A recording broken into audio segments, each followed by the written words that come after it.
the unknown. And this is the great era of shamanism.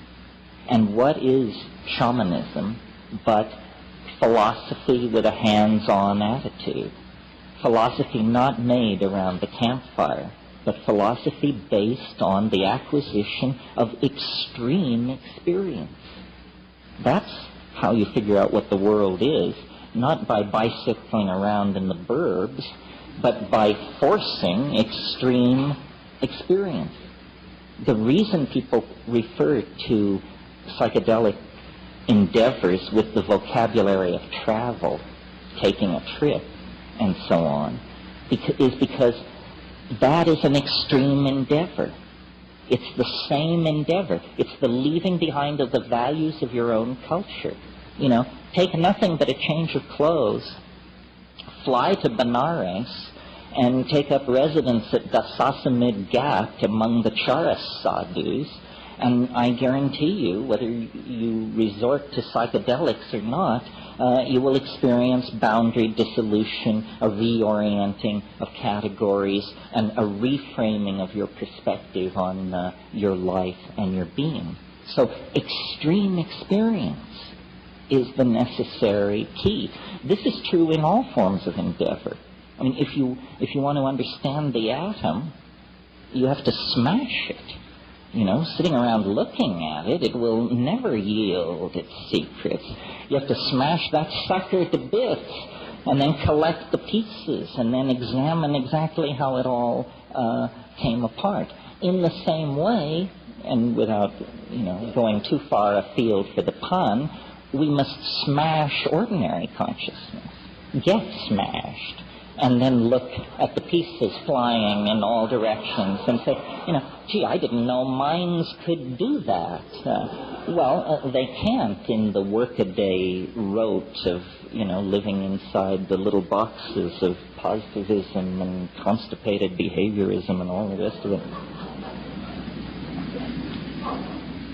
So extreme experiences.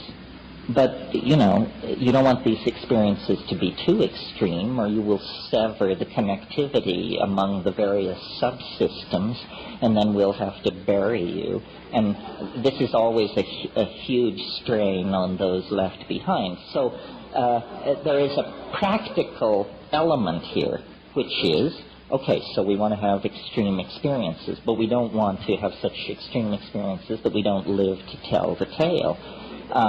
We want control to some degree over these experiences. Well, this is where the incredible thoroughness of our human ancestors comes to our aid.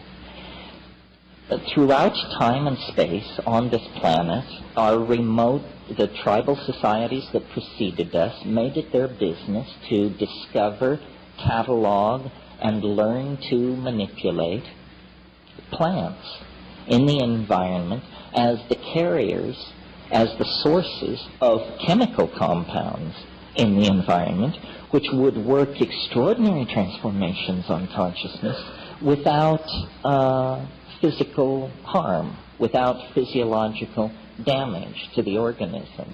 And of all the many techniques, ordeal, abandonment in the wilderness, sexual abstinence, hanging by your pectoral muscles from hooks in the sun for days, all of these sorts of things. Of all of these methods, psychedelic plants and their judicious use is arguably the most effective, the most effective and the least invasive and the most likely to produce negative long-term consequences.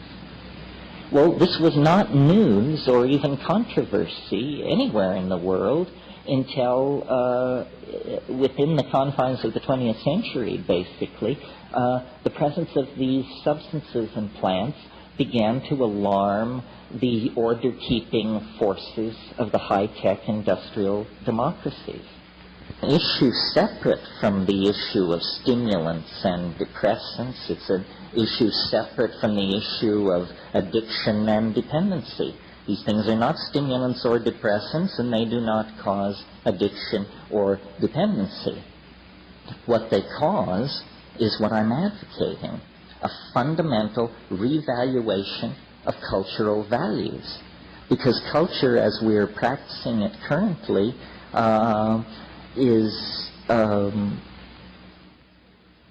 causing a lot of pain to a lot of people and animals and ecosystems, none of whom were ever allowed to vote on whether they wanted this process to go in this direction. We do not feel what we are doing. Remember, I spoke about the primacy of the felt moment of experience. If we could feel what we are doing, we would stop doing it. But between us and the consequences of our action, there are endless veils of political rhetoric, stultification, denial, intoxication, ideological delusion.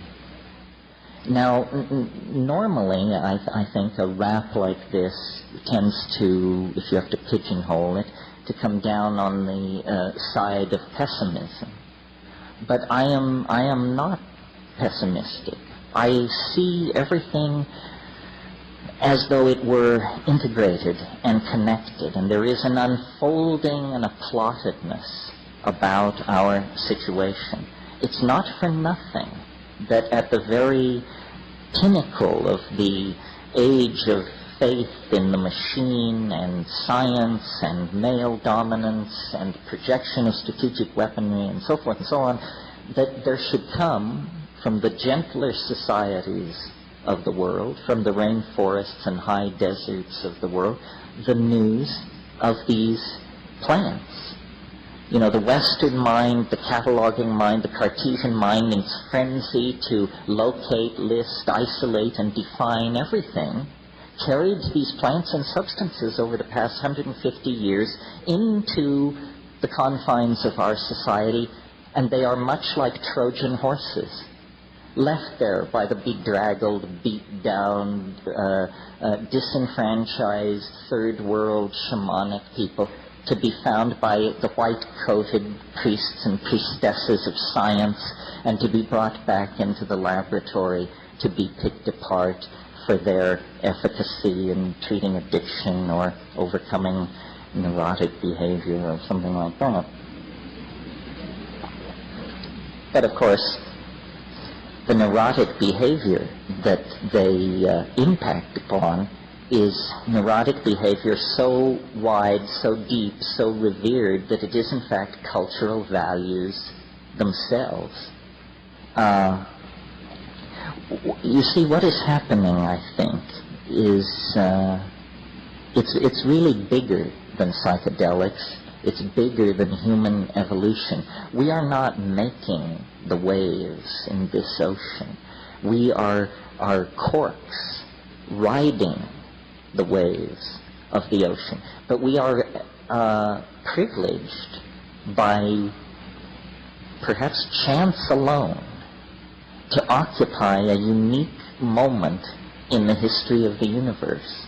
A moment when the universe goes through some kind of self-transforming, evolutionary, inflationary expansion. That's what's happening. I mean, it's been happening for a long time. It depends on where you pull back to get your perspective. One could say, looking at the universe in general, that this planet has been favored from the very beginning. That by 1 billion years ago, the discerning could tell that this was a planet going places. But certainly, by 500 million years ago, it was clear that this was a planet going places. One complex animal life form gave way to another.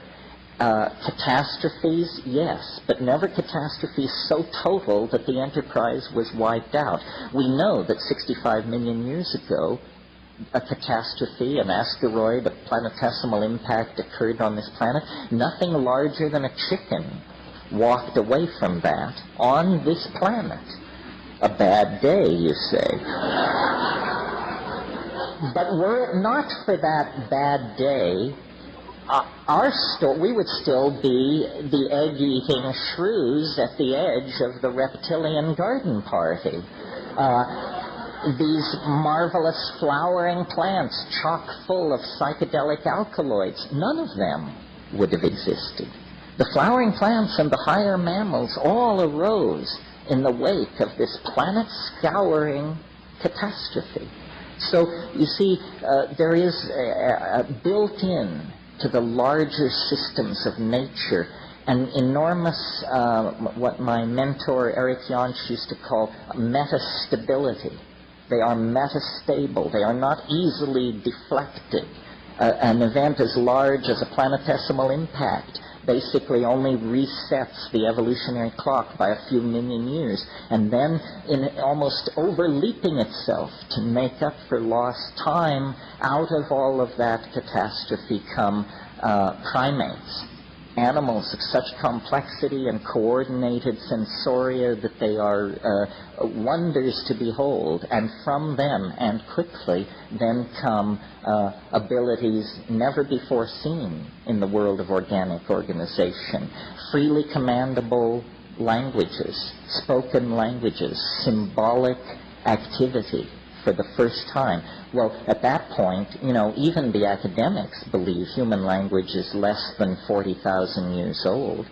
That means it's as artificial as the dirigible or the hypodermic needle. It's an invention of some sort within the confines of human history, or at the beginning of human history. Recall, in South Africa, we have fire pits and stone tools 2 million years old. Those are not Homo sapien tools, but they're the tools of Homo habilis, the preceding ancestor in the human line. My point is, we are caught up in a process of unfolding complexification that has now lodged in our species. We are its source at this point. At one point, its source was the geology of the planet. At a later point, closer to us in time, its source was all biological diversity. But as the novelty has increased, the domain of its expression has narrowed, and it is now confined largely to the human species. Oh yes, the rest of nature continues the slow unfolding of continental drift and gene mutation and transfer and so forth. But these things have now receded into the background as the human adventure takes center stage.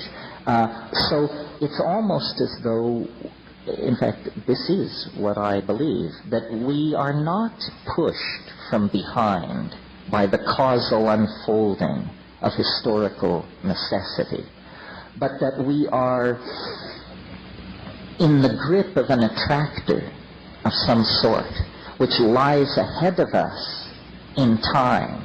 And so we are not, as it were, following what the statisticians call a random walk across the temporal landscape. In fact, the temporal landscape is a canyon with incredibly steep walls, and we are only free to move within very narrow confines as the grip, almost the morphogenetic intensity of the attractor at the end of time increases its penetration and its hold over our imaginations, our city plans, our technologies, our religious ontologies, our medical strategies, so forth and